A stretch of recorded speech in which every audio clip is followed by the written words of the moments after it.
Egypt and the classical world, cross-cultural encounters in Antiquity. I am Isis. Speech in Lamentation and Burial. Glorified Spirit.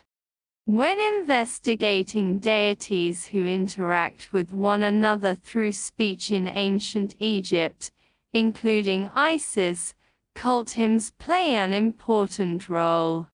In Egypt, these hymns take the form of monologues directed to three types of audiences: a deity who remains passive during the performance hymns, to the gods, a previously defined active group of believers to whom a god speaks a retology, and a deceased individual who recites the hymn for himself.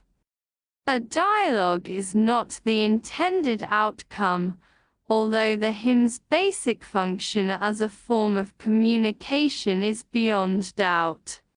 As hymns aim at involving an imaginary or actual reader, their purpose is not an exchange of words in the form of a response or even a dialogue.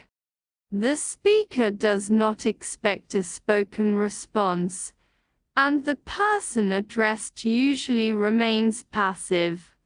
In certain circumstances, a verbal act takes place separately, for instance, in the form of an offering ritual that follows the hymn.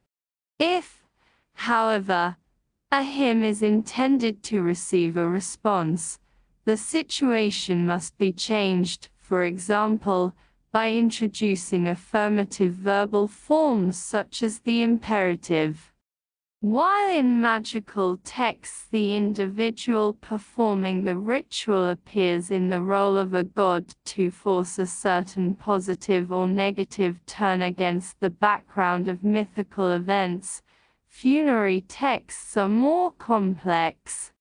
Here, we are dealing with literature for the dead, such as texts read by the deceased himself, the Book of the Dead, recitations performed by priests for the deceased in the roles of gods, such as the nightly vigil, wishes and prayers of the deceased, and sometimes even personal testimonies representing individual opinions.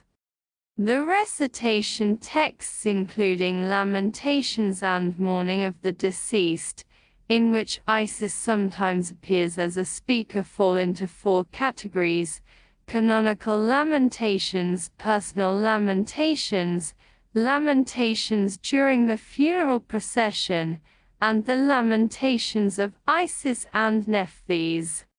Recitation texts of the first category, the canonical lamentations, under which the lamentation for the deceased is subsumed, have their origin in Transfiguration texts and were unified at an early date. These recitations are referred to as glorification texts, which make up part of elaborate mortuary liturgies. Their aim is to transform a dead person into a glorified spirit, who receives the status of an Osiris. These texts are at home, both in the embalming hall and in the burial chamber, and were canonized as early as the Old Kingdom, around 2350 BC, inside the pyramid of the 5th dynasty pharaoh Anaz at Saqqara. Minimally edited and handed down from the Middle Kingdom at the latest until Roman times, these texts had a lifetime of more than 2,400 years. Forming the largest corpus of funerary texts in ancient Egypt, the mortuary liturgies are also the oldest continuously used funerary texts in the world. They address primarily the transformation of the dead individual, a role that was traditionally performed by Isis, and the ascension of the dead to the sky in his transformation as Anak,